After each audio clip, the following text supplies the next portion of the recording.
आयलवनगर अपडेटमध्ये स्वागत। आज दिनांक 25 जुलै अहमदनगरमधील ठळक घडामोडी। खासदार निलेश लंके यांचं पंतप्रधान, मुख्यमंत्री व गृहमंत्र्यांना पत्र। नगरच्या स्थानिक गुन्हे शाखेतील भ्रष्टाचाराबाबत केली तक्रार। अखेर महसूल कर्मचाऱ्यांचा संप मागे। महसूल मंत्री राधाकृष्ण विखे पाटील यांचे वरिष्ठ प्रशासकीय अधिकाऱ्यांना तोडगा काढण्याचे निर्देश। आंदोलन करू नये यासाठी 5 कोटी व महिन्याला पाकिट देण्याची ऑफर।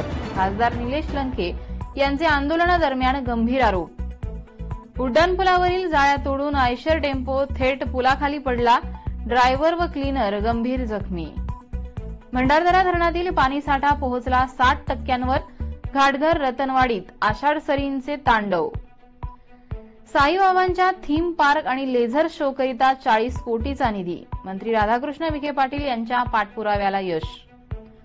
नगर जिल्ह्यातील एसटी महामंडळाला पांडुरंग पावला। आषाढी यात्रेतून 2 कोटी 14 लाख रुपयांचं उत्पन्न। ओबीसीच्या पुढील पिढ्यांसाठी संघर्ष करा। प्राध्यापक लक्ष्मण हाके यांचे पाथर्डी येथून ओबीसी बांधवांना आवाहन। एनर्जी ड्रिंक धोकादायकच, आमदार सत्यजित तांबे यांनी सभागृहात वेधलं लक्ष। गुरुपौर्णिमा उत्सवात साईचरणी 6.25 कोटीचं दान। संस्थानचे मुख्य कार्यकारी अधिकारी गोरक्ष गाडीलकर यांची माहिती। असेच अपडेट्स मिळवण्यासाठी आयलवनगरच्या 77 98 300 400 या नंबरवर मिस कॉल द्या।